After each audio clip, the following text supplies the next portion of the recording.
Washington, Thomas Jefferson, James Madison, James Monroe, John Quincy Adams, and Andrew Jackson. We all know these names. They were the first 7 presidents of the United States, but we are missing the second president of the United States. The Alien and Sedition Acts of 1798 are the reason why John Adams was not a popular president, as he messes with the First Amendment, especially our freedom of speech in the press.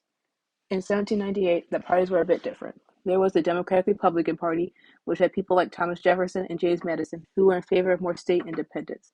And there was the Federalist Party, with people like Alexander Hamilton, George Washington, and John Adams, who liked a strong central government. During this year, John Adams was the current president and Thomas Jefferson vice president.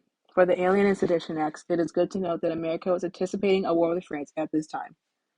Here are some words to know to understand these acts. Treason, which is the act of aiding and comforting an enemy of the United States.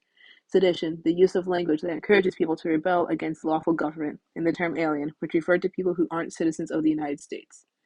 The Alien and Sedition Acts had 4 main acts. Number 1, the citizenship was raised from 5 to 14 years. Number 2, the president can deport aliens. Number 3, the president can also arrest, imprison, and deport aliens during wartime. And the 4th, which is what we are focusing on, it was illegal to say anything false, scandalous, and targeted against the government. This 4th act I mentioned sounds like it's violating the First Amendment of the Bill of Rights, right?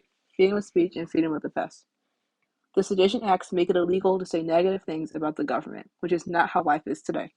The president was afraid of foreigners helping France and committing treason. If this act were still in place, reporters from a Democratic side, like CNN, would have faced punishment during the time Trump was president, and currently, Fox News reporters and other Biden critics would certainly face severe punishment.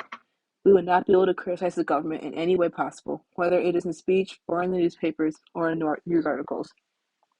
Now, I also want to bring attention to the fact that before the Constitution was ratified, which is rather recently, the Anti-Federalists only ratified it because there was agreement to amend the Constitution to guarantee certain rights.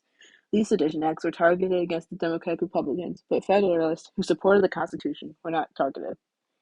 This sort of act is what the Anti-Federalists were afraid of, the president abusing his power and violating the people's rights. This is why the Bill of Rights was created, to protect the people of the United States from having their rights violated, but it was ignored. The Federalists had control over the government, and they decided to go against the Constitution.